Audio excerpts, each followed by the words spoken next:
기도합니다. 아멘. 예, 오늘 요한복음을 하지요. 요한복음은 예수님의 제자 사도 요한이 기록했습니다. 그런데 이 예수님의 제자 사도 요한의 형이 있는데요, 야고보라는 형이 있습니다. 근데 형제가 예수님 12제자에 같이 들어가 있었던 거예요, 형제가.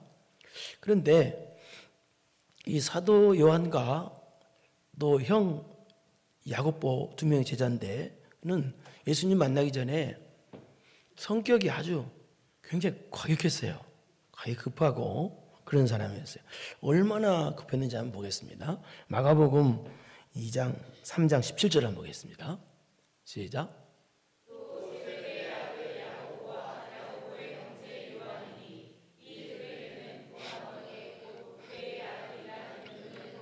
얼마나 그 형제가 이 성격이 괴팍하고 급했는지 보아너게 우레의 아들이라, 이 말은 천둥번개 아들이라 할 정도로 성격이 급하고 아주 감당 못할 성격의 사람이었다는 거예요.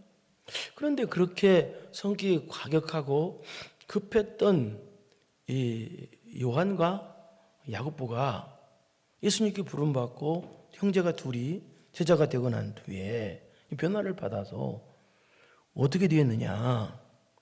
형 야고보는 예수님의 12제자 중에서 가장 먼저 순교를 했고요. 동생 요한은, 오늘날 요한은 요한복음을 기록하고 요한 1서, 2서, 3서를 기록하고 요한 계시록까지 기록합니다.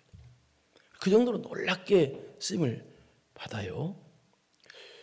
특히 요한 1서에 보면은 그렇게 성격이 과격하고 급하고 감당 못할 그 사도 요한이 어떻게 되냐면, 얼마큼 변했냐면 이 온화한 사람, 또 사랑이 많은 사람으로. 그래서 후대 사람들이 요한 1서를 보고 사도 요한을 어떻게 말하느냐, 사랑의 사도, 사도 요한이라고 부를 정도로 그렇게 변화되었어요. 여러분, 하나님께서는요, 변화된 사람에게 복을 주시고 은혜를 주시고 쓰십니다. 이게 하나님은요, 변화 안 된 사람에게 복을 주시고 쓰시는 게 아니고요, 변화가 먼저라는 얘기예요. 이게 변화가 먼저 된 다음에 복부터 주시는 게 아니고요, 변화를 시켜주신 다음에 그 다음에 복을 주시고 쓰셔요. 세상에서는 복이 먼저죠. 그러죠? 변화가 뭔지도 몰라요. 세상은요, 변화될 생각도 안 하고요. 그러나 하나님은요, 절대 복이 먼저가 아니에요. 변화가 먼저예요. 변화될 때 그때 하나님께서는 우리에게 복을 주시고 우리를 쓰셔요. 이 말은 무슨 말이냐? 예수님께서 우리에게 변화의 은혜를 주실 때 우리에게 어떻게 순간에 주시거든요. 은혜를 주실 때 우리는 변화되어야 할 의무가 있다는 뜻이에요. 이 말은 바꿔 말해서 무슨 말이냐?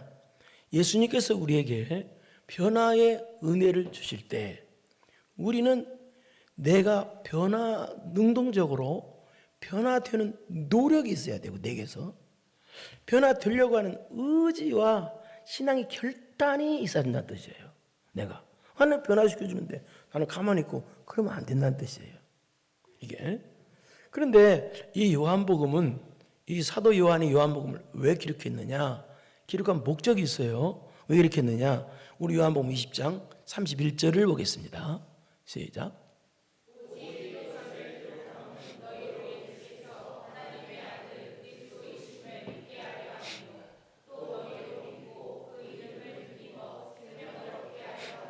왜 기록한 목적이 예수님을 믿게 해서 생명을 얻게 하려고. 여러분, 예수님께서는요, 믿는 사람에게 영원한 생명을 주십니다. 그 생명을 말하는 거예요. 그러니까 예수님만 믿어야 구원을 받고 영원한 생명을 얻기 때문에 예수님 믿게 해서 영원한 생명을 얻게 하려고 이 요한복음을 기록했다는 거예요. 그 뜻이에요. 그런데 오늘은 본문은 또 어떤 내용이냐, 우리가 예수님 믿으면 예수님께서 영원한 생명을 주시는데 또 무엇을 주시느냐는 거예요. 또 무엇을 주시느냐. 예수님께서 우리에게 생명 은혜 주시고 또 우리에게 어떤 은혜를 주시느냐가 오늘 본문의 내용이에요. 하나님은 여러분에게 주시는 분이십니다. 어떤 은혜를 주시느냐, 그것은 결론으로 말씀드리자면 자유라는 은혜를 주셔요. 자유라는 은혜. 자유라는 은혜. 그래서 저는 오늘 예수님께서 주시는 이 자유라는 은혜가 뭔가를 좀 설명하려고 그래요. 예수님께서 우리에게 자유라는 은혜를 주시는데, 그렇다면 예수님께서 주시는 이 자유라는 은혜가 뭘까를 알아보려고 합니다. 본문에 나오는 내용이에요. 31절 보겠습니다. 자유가 뭘까? 시작.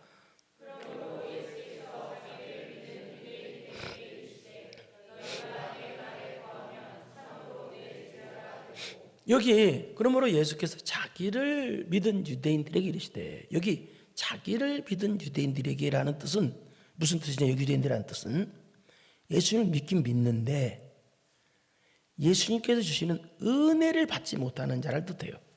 여기서는요. 예수님 믿긴 믿어. 근데 예수님 믿긴 믿는데 은혜를 받지 못해. 은혜를 받지 못하는 유대인들에게 예수님께서 이르시되 말씀을 하셨다는 거예요. 그러니까 이 말은 무슨 말이냐? 오늘날 말해서 예수님 믿긴 믿는데 구원받을 온전한 믿음이 없는 사람에게 주셨다는 거예요. 구원받는 온전한 믿음이 없어. 예? 없는, 그러니까 무슨 말이냐? 일시적인 믿음만 갖고 있는 사람을 뜻해. 일시적인 믿음. 그래서 은혜를 못 받는 거예요, 이 사람들은요. 예배당에 와서 은혜를 못 받는 사람 특징은요, 일시적인 믿음을 갖고 있기 때문에 그렇거든요. 일시적인 믿음이 뭔지 아세요? 언젠가는 믿었다, 언젠가는 안 믿었다. 믿자니 그렇고 안 믿자니 그렇고, 이거 일시적인 믿음. 이런 일시적인 믿음을 가진 유대인들에게 말씀 주셨는데, 이런 사람은 어떤 사람이라고요? 이런 일시적인 믿음을 가진, 구원받는 온전한 믿음이 없는 사람은 은혜를 주셔도 못 받는다는 거예요. 그래서 은혜를 주셔도 못 받는 일시적인 믿음을 갖고 있는 유대인들에게 예수님께서 말씀하시길 뭐라고 말씀하시느냐? 너희가 내 말에 거하면 참으로 내 제자가 되고. 그러니까 일시적인 믿음 갖지 말라는 말이 말이냐? 그러면 어떻게 하냐면 내 말에 거해야 된다는 거예요. 여기 내 말에 거해야 된다는 말은 무슨 말이냐? 이 뜻이에요. 하나님 말씀에 거했다, 안 거했다, 그게 아니라 계속적으로 거하는 상태. 그러니까 믿음이 변하는 게 아니라 계속적인 믿음, 말씀, 하나님 말씀을 믿는 믿음 안에 어떠한 일이 있어도 계속적으로 걷는 믿음. 예? 그러니까 순종도 했다, 안 했다 하는 것이 아니라 계속 순종하는 그런 믿음. 그러니까 하나님 말씀 안에 계속적으로 거하는 온전한 믿음, 변하지 않는 믿음이 있어야 되는데, 그렇게 되려면 어떻게 되느냐? 그렇게 거하려면 어떻게 된다? 내 제자가 되고 된다는 거예요. 여기 내 제자가 된다는 말은 무슨 말이냐? 은혜 받는 참된 제자가, 진짜 제자가 된다는 뜻이에요. 그러면요. 그러니까 이 말은 가짜 제자도 있고 진짜 제자가 있다는 뜻이죠. 진짜는 안 변하는데 가짜는 변한다는 얘기예요. 여러분, 금도 가짜 금은 변하죠. 진짜 금은 죽어도 안 변해요. 그래서 이렇게 진짜 제자가 변하지 않는, 진짜 은혜를 받는 진짜 제자에게, 그러니까 온전한 믿음의 사람에게 하나님께서 무슨 은혜를 주시느냐? 자유라는 은혜를 주신다. 그게 32절에 봐봐요. 시작. 진리를 알지니 진리가 너희를 자유롭게 하리라. 그럼 여기 진리가 뭐냐? 요한복음 14장 6절에 보면 예수님께서 나는 길이요 진리요 생명이라고 그랬어요. 예수님을 가르쳐요. 그러니까 여기 진리는 예수님을 뜻해요. 또 31절에 내 말이 너희와 거하면 그랬죠?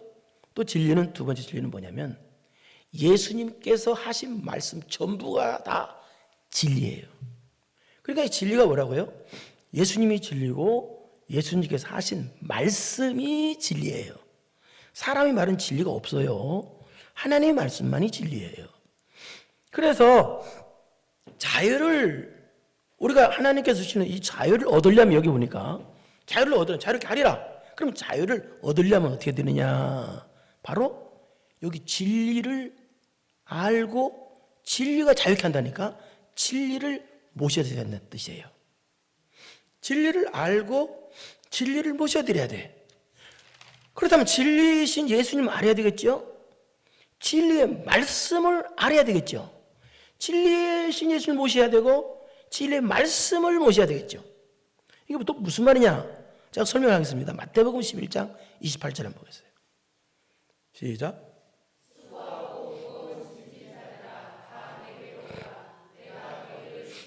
자, 이게 무슨 말이에요? 다른 말이 아니에요. 쉰다. 그런 의미가 아니라 이 뜻입니다. 예수님께서 우리를 죄를 대신에 십자가에 달려 죽으심으로 죄 문제를 해결해 주셨어요. 그래서 우리가 예수님 앞에 나와서 예수님을 믿으면 죄 문제가 해결받고 우리는 구원을 받게 되었다. 이게 진리죠? 이게 그 뜻이에요, 이게요. 쉽게 말해서. 다시 32절을 볼까요? 이 진리를 알지, 이 진리를 알으라는 거예요. 진리를 알지, 진리가 너희를 자유롭게 하리라. 자, 그래서 조금 약간 어려운데요. 설명을 하겠습니다. 몇 번 들으면 쉬워집니다.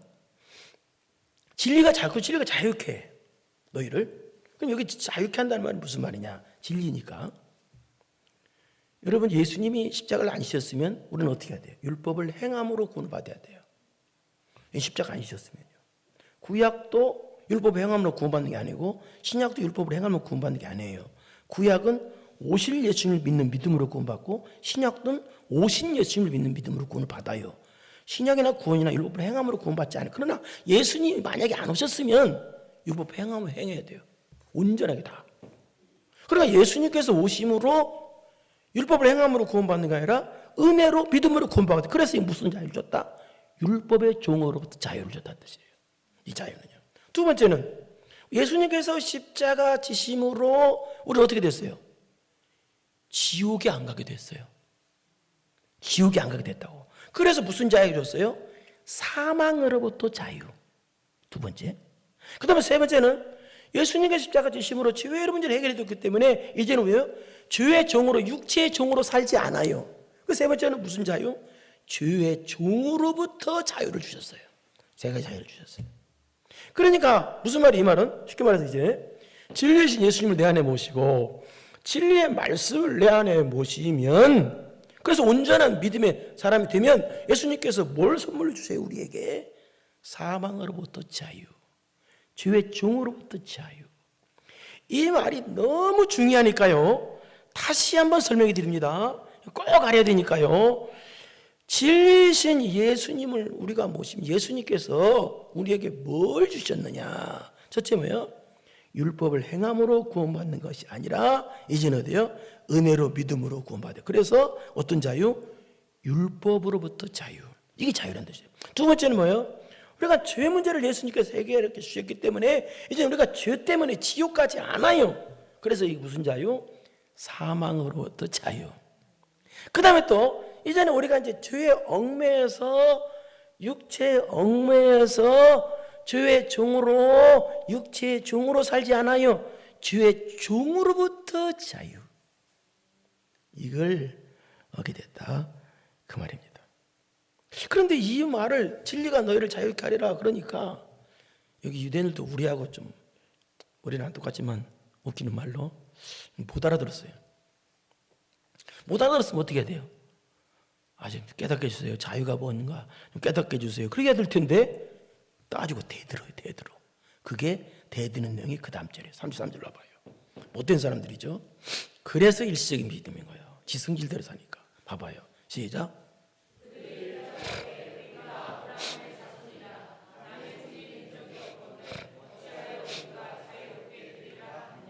이게 지금 성질의 종이 되는 거예요. 벌써 이게 하는 게 성질의 종이야. 자유가 무슨 말인지 못 알아들었으면 예수님 못 알아들었습니다. 설명해 주세요. 그럼 될 거 아니야. 근데 무슨 말이 이 뜻이에요? 우리가 언제 종되었다고? 우리는 지금까지 종된 적이 없어. 근데 우리한테 무슨 자유가 얻어? 난 종이 아니야. 이런 식으로 막 대들은 거예요, 예수님한테. 이건 말도 안 되는 못된 인간들이에요. 여러분, 진리이신 예수님, 진리의 말씀이 내 안에 거하지 않는 만큼 육적인 것이 살아있어요. 그래서 진리이신 예수님이 진리의 말씀이 내 안에 거하지 않는 만큼 뭐요? 육체의 종, 죄의 종으로 살게 돼 있어요. 그러니까 진리이신 예수님이 내 안에 안 거하신 만큼 진리의 말씀이 없는 만큼 승질의 종에 살게 돼 있고 생각의 종으로, 죄의 종으로, 쾌락의 종으로, 정욕의 종으로, 특히 어떤 사상의 종으로 살게 되어 있어요. 여러분, 공산주의가 뭐예요? 독일의 철학자 칼 마르크스가 시초라고 그렇게 생각을 하죠. 공산주의를 한마디로 말하면 유물론이에요. 유물론이 뭐냐? 물질이 정신을 이긴다는 사상이에요. 공산주의에 대한 모든 것이 평등 다 나눠 갖자다 이렇게. 유물론 사상은 하나님을 정면으로 대적하는 사상이에요. 최악의 사상이에요. 그런데 우리가 지금 민주주의죠. 이 민주주의에 살고 있으면서 공산주의 사상에 들어가 버리면요, 민주주의에 살고 있으면서 공산주의 사상을 추종을 해요. 이게 사상이 무서운 거예요. 사상의 종이. 제가 우리 한국에 조선족들이 많이 와 있잖아요. 그래서 조선족들만 모이는 그 조선족 교회가 한국에 많이 있습니다. 지금 현재 많이 와서. 그래서 제가 조선족 목사님을 사랑하는 목사님 하나 있어요. 그분이요. 또 한참 어린데, 그래서 그분을 이뻐하고 사랑하고 그러고 또 그분과 같이 중국도 같이 다녀오기도 하고 그랬는데요. 이 조선족 그 목사님이 젊은 목사인데요. 그 목사님이 하는 말이 그래요. 저한테. 중국에는 지금 선교사를 다 내쫓았대요. 전부 다. 물론 이 신천지란 이단이 아주 악하게 해서 그런 영향도 있지만 다. 그리고 또 충격적인 것은 지금 중국 교회에 18살 미만은 교회 출입하면은요, 출입하게 하면 교회 문을 닫아버린답니다. 지금 현재 법으로 그런 식으로 됐대요. 그러니까 대를 끊어버리려고 하는 거예요, 공산주의가. 여러분, 그런데요, 지금 중국에는요, 그분이 그래요. 약 1억 명, 우리나라 인구보다 많아. 1억 명 이상이 기독교인들이 있대요. 그래서 우리가요, 이 중국의 불쌍한 기독교인들을 위해서 기도해 줘야 돼요. 그 목사님 들은 얘기가 그거예요. 또 여러분, 작년에 언론에서 크게 보도가 된 내용이기 때문에 들었을 거예요. 40대 가장이 10살 아들을 죽이고 자살한 사건이 있어요. 굉장히 충격적인 사건. 다 아는 내용이니까. 근데 거기 왜 그랬느냐? 왜 그렇게 끔찍한 범행을 했느냐? 이 40대가 주식에 투자하다가 2억을 날렸다는 거예요. 2억을 날리자 자식을 10살짜리 그 빚덩이 같은 자식을 죽이고 자살한 거예요. 여러분, 사람이요, 그 2억이 뭐라고? 돈의 종이 되면요, 못할 짓이 없어요. 완전 죄의 종으로 살아요. 그래서 내 안에 진리이신 예수님이 안 계시고 진리의 말씀이 없으면 예수님 믿어도 죄의 종으로 살아요. 그러니까 이 사람 믿는다고 그러잖아요. 유대인들도 지금 뭐예요? 지금 예수를 믿는다고 하는데 죄의 종으로 살고 있어요. 근데도 안 산대. 나 죄의 종으로 안 살아. 예? 그래요? 참 충격적인 사람들이죠. 그래서 34절 예수님께서 시작.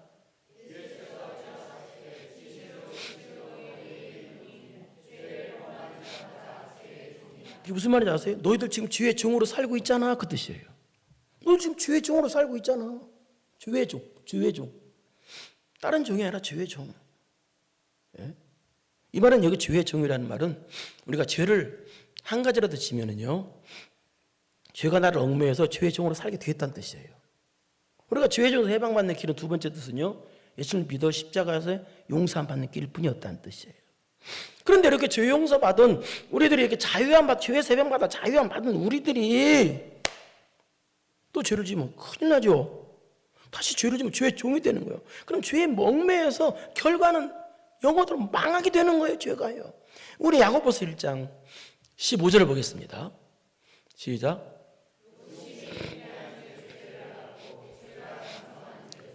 욕심이란 죄, 정욕이란 죄, 그 더러운 죄가 내 안에 들어오게 하면 그것이 자라고 그것이 어떻게 새끼를 쳐서 어떻게 나를 결국 멸망으로 가게 만든다는 거예요. 결단코 우리는요 죄의 종이 되면 안 돼요. 그런데요 여러분, 사람들은 누구나 다 죄의 종으로 살고 싶은 사람 있어요? 한 사람도 없어요. 죄의 종으로 살고 싶어하는 사람 한 사람도 없어요. 다 죄의 종으로 안 살고 싶죠. 안 믿는 사람도 죄의 종으로 안 살고 싶어요. 그런데 문제는 죄가 뭔지를 깨닫게 해주는 진리이신 예수님, 죄가 뭔지를 깨닫게 해주는 진리의 말씀이 내 안에 없으면 사람은 누구나요 선과 악이 뭔지를 구분을 못해요. 죄가 뭐고 의가 뭔지를 구분을 못하고 알지를 못하기 때문에 자동적으로 죄의 종으로 살아요. 그래서 사람들은요, 진리가 없는 사람들은요 선과 악을 죄가 뭔지 구분하지 못하기 때문에 자기들 스스로 말도 안 되게 선과 악을 만들어내요. 자기들 스스로. 그래서 너는 착한 사람이다, 너는 악한 사람이다, 그렇게 만들어요. 그 자체가 악이에요. 그래서요 이 선과 악, 죄와 의를 구분을 못하니까 이 사람의 특징은요 자기들은 죄의 종으로 살고 있으면서 스스로는 착하게 살고 있다고 생각해요. 우리나라를 예를 들어볼까요? 우리나라에서 보면 네 편, 내 편 많이 갈라져 있죠. 내 편이 되면 어떻게 되는지 아세요? 아무리 그 사람이 거짓말을 하고 또 나라 돈을 사기쳐서 자기 호주머니로 세금 다 사기쳐서 다 집어넣어도 내 편만 되면 아무리 큰 죄를 지어도 언론에서 착한 사람으로 만들어버려요. 여러분 다 알고 있잖아요. 왜? 선과 악을 구분을 못해요. 여러분 사람은요 선과 악을 구분할 능력도 없고요 선과 악을 구분할 자격도 없어요. 오직 하나님만이 선과 악을 구분해 주시는 거예요. 그래서 진리이신 예수님께서 내 안에 들어오셔야만이, 진리의 말씀이 내 안에 들어오야만이 선과 악이 구분이 돼서 죄의 종으로 살지 않게 되는 거예요. 이해가 됐으면 참 좋겠습니다, 여러분. 레위기 15장이면은 유출병에 대한 나옵니다. 유출병이란 뭐냐면 남자의 중요 부위에서 불순물이 계속해서 배설물이 나오는 병을 유출병이라고 그래요. 그래서 레위기 15장에는 그 유출병에 걸린 자와 접촉하면 부정한 자가 되고, 유출병에 의자 앉았다 그러면 그 의자도 부정해야 돼요. 유출병에 접촉만 해도 부정한 자가 되는 거예요. 그래서 유출병에 걸린 자와 접촉하면 자는 반드시 옷을 빨고 정결하게 하는 의식을 행해야 돼요. 이 말은 무슨 말입니까? 이 뜻입니다. 인간에게서 나오는 피나 액체가 사람을 더럽게 하는 게 아니라 인간 자체가 죄악 덩어리란 뜻이에요. 인간 자체가 죄악 덩어리이기 때문에 인간 스스로 선과 악을 구분할 능력도 없고 선과 악을 구분할 자격도 없다는 뜻이에요. 오직 진리이신 예수님만이 선과 악을 구분해 주시는 거예요. 그래서 진리이신 예수님 내 안에 없으면 죄의 종으로 사는 거예요. 그래서 선과 악을 구분해서 죄의 종으로 안 살려면 진리이신 예수님, 진리의 말씀이 내 안에 들어와야 죄가 선과 악에 구분되어져서 죄의 종으로 살지 않게 되는 거예요. 그래서 진리이신 예수님, 진리의 말씀이 내 안에 들어와서 선과 악이 구분돼서 죄와 새벽마다 자유함을 누린 사람은 또 어떤 태도로 살고 있느냐? 아들 같은 믿음의 태도로 살아요. 그것이 35절이 그 다음 절 보세요. 시작.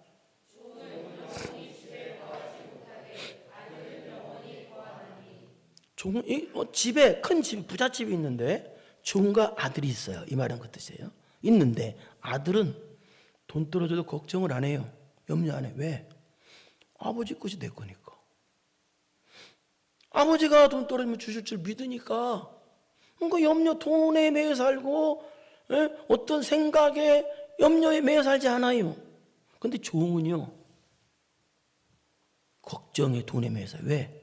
월급 받는 것만 내 돈이니까. 언제 주인한테 쫓겨날지 모르니까. 그러니까 돈 떨어지면 염려, 돈에 매여 살고 명예에 매여 세상에 걱정에 매여 살아요. 그러니까 이 말은 다시 말해서 이 진리이신 하나님 아버지를 모시지 않는 가짜는 하나님의 도우심을 못 믿어. 그러니까 뭐예요? 돈 떨어지면 돈 때문에 걱정하고 돈에 매여 살고 명예에 매여 살고 죄악에 매여 살고 세상에 매여 살고 맨날 염려, 근심, 걱정에 매여 살아요. 그러나 진리신 하나님 아버지를 모신 진짜는 어떤 일이 터져도 하나님이 해결해 줄 걸 믿잖아요. 염려 없잖아요. 그게 누구예요? 여러분이잖아요. 얼굴 좀 피세요. 진리신 하나님 아버지를 모신 자는 그것의 자유함을 누린다. 아들 같은 믿음을 갖고 있는다. 그래서 감사한 거예요. 평안하게 믿는 거예요. 이 그 뜻이에요. 그래서 36절. 그래서 시작. 그러므로 이 뜻은 이 뜻입니다. 아들, 여기 아들은 예수 그리스도예요. 예수 그리스도께서 영적 자유, 참 자유를 주셨다라는 뜻이에요. 그러니까 이 말은 방금 전에 또 설명합니다. 예수님께서 죄 문제를 얘기해 주셨으므로 우리 이제 죄 때문에 지옥에 가지 않아요. 그렇다고 해서 죄지라고 아니라는 거죠? 그럼 죄져도 되겠네? 그것은요, 예수님께서 죄 때문에 십자가 씌웠기 때문에 예수님이 또 죄지면요, 용서받은 사람이 또 죄지면요, 예수님의 십자가를 모독하는 거예요. 큰일 나는 거예요. 그런 뜻이 아니에요. 그러니까 예수님께서 뭘 주셔요? 다시 한번, 이게 너무 중요하니까 꼭 이걸 알고 있어야 되기 때문에 여러분 반복을 좀 설명 안 하겠습니다. 오늘은 진리신 예수님 내 안에 보시면 어디부터 자유를 줘요? 율법의 종으로부터 자유. 율법을 행함으로 구원받는 게 아니라 믿음으로 은혜를 구원받아요. 죄 때문에 이제는 지옥 가지 않아요. 어디서부터 자유? 사망으로부터 자유. 그 다음에 이제는 어때요? 자유를 얻은 사람은 어떻게 돼요? 예수님 만난 사람은 주의 매 아들 같은 믿음이니까 죄의 육체의 종으로, 죄의 종으로, 내 생각의 종으로 얽매여 살지 않아. 죄의 종으로부터 자유. 그런데 우리는 이렇게 율법의 종으로부터 자유, 사망으로부터 자유, 죄의 종으로부터 자유를 얻었는데, 근데 실제 삶은 왜 예수님 믿은 성도들이 왜 이런 자유를 얻었으면서도 실제는 이 자유를 체험하지 못하고 살까요? 왜 마음에 기쁨도 없고 왜 또다시 죄에 매여 살까요? 그 이유가 로마서 6장 12절에 한번 보세요. 시작.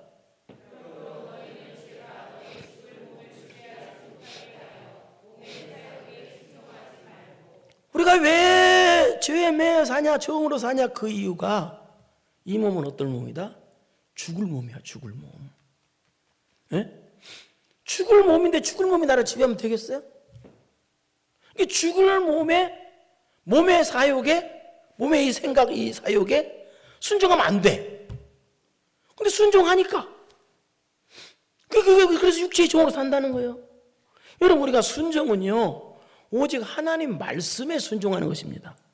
여러분 생각에, 미안하지만 이 뜻이에요. 여러분 생각에, 여러분 사상에, 쉽게 말해서 몸의 육체, 몸의 사욕에 순종하는 것은 뭐냐? 그걸 가리켜 범죄라고 그래요. 성경적으로 그래요. 우리는 순종은 하나님 말씀에 순종하는 거예요. 기뻐하라면 하는 거예요. 죽을 정도 상황이 있어도. 감사하라면 하는 거예요. 우리 순종을 거기다 하는 거지. 아유, 하나님 어떻게 내가 지금 죽게 생겼는데 어떻게 감사해요? 아이고, 내 사역에 순종하는 건 범죄란 얘기야. 그게 죄란 얘기야. 한마디로 말해서 무슨 말이냐? 이 말은 무슨 말이냐 이 뜻입니다. 예수님 믿어도 내 육을 안 죽이니까. 이게 죽을 몸이야. 죽여야 되는데 안 죽이니까. 이 육체에 매여 살고 육체의 생각에 매여, 생각 죽여야 되거든요. 불신의 생각, 의심의 생각, 그걸 죽여야 되는, 안 죽이고 계속 하니까 여기에 종으로 매여 살아. 그러면 어떻게 돼요?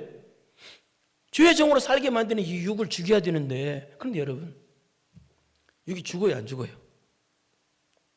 육 죽이는 것만큼 힘든 게 없어요. 안 죽어요. 죽었다 깨어나도 육이 안 죽어. 그래서 하는 말이 13절에 봐봐요. 성경은 그래서 기가 막힌 거예요. 육이 안 죽으니까.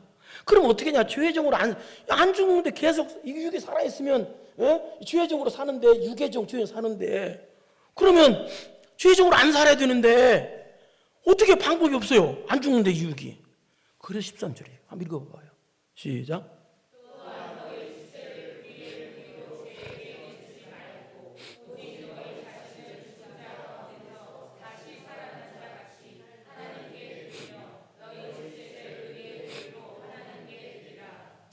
너희 지체, 몸이죠, 육체를 불의의 무기로 죄에게 내주지 말고.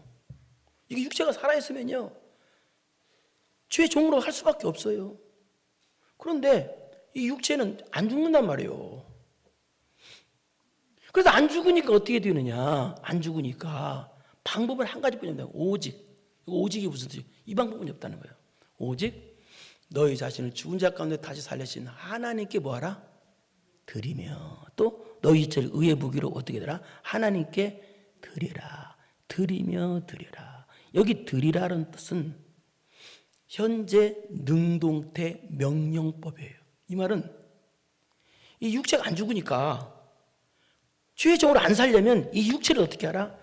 계속적으로 현재 하나님께 계속적으로 예배를 드리고 기도를 드리고 충성 봉사를 드리고 계속적으로 하나님께 육체를 하나님께 드리는 길밖에 없다라는 뜻이에요. 그래야 죄의 종으로 안 살게 된다는 그런 의미가 여기 있어요. 육체에 안 죽어. 봐봐요. 조금만 여기 하면 또 숨기려고 또 그런단 말이에요. 예수님 믿어도. 그럼 어떻게 돼요? 그러려면 방법이 없어. 이 인간은 부족하니까. 천국 가야 그때는 온전해지지. 지금 뭐 어떻게 돼요? 여러분 부족을 알고 하나님께 예배를 자꾸 나를 드려야 돼.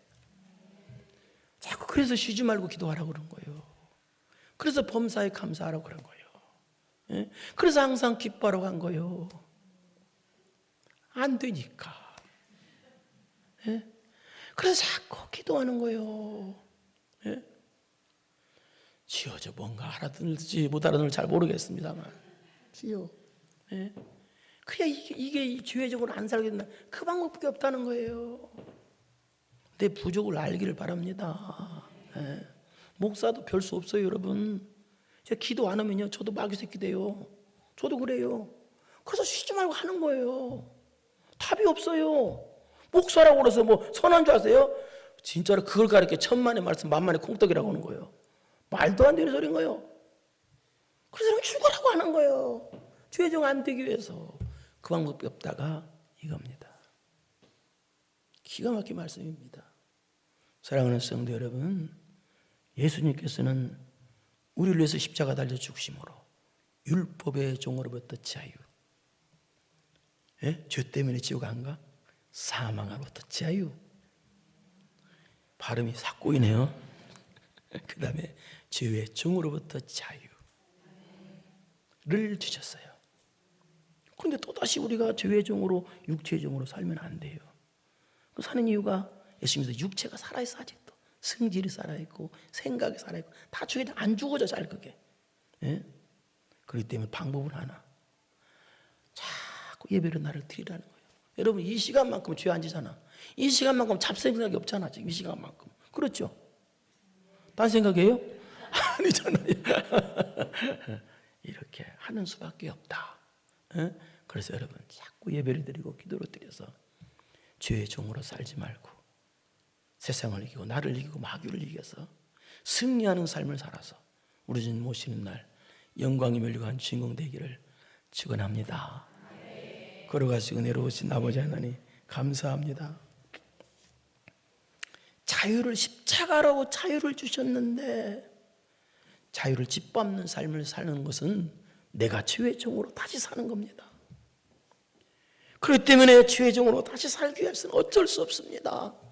육을 죽여야 되는데 그러려면 이 몸을 자꾸 예배를 드리고 기도를 드리고 말씀으로 드리고 충성봉사로 드리고 전도로 드리고 그 수밖에 없습니다. 우리는 너무 부족하기 때문에 주여 우리의 헌신을 받으시옵시고 우리의 예배를 받으셔서 이제는 죄의 종으로 살지 않고 승리하는 인생이 다 되게 하여 주옵소서. 예수님의 이름으로 기도드리옵나이다. 아멘. 이제는 우리 구주 예수 그리스도의 은혜와 전능하신 하나님 아버지의 무한하신 사랑하심과 성령님의 교통교제 감동 감화하심이 죄의 종으로 살지 아니하고 의의 종으로, 예수님의 종으로 살기로 마음 깊이 결단하고 돌아가는 사랑하고 사랑하는 성도들 머리머리 위에 이제로부터 영원토록 함께 있을지어다. 아멘.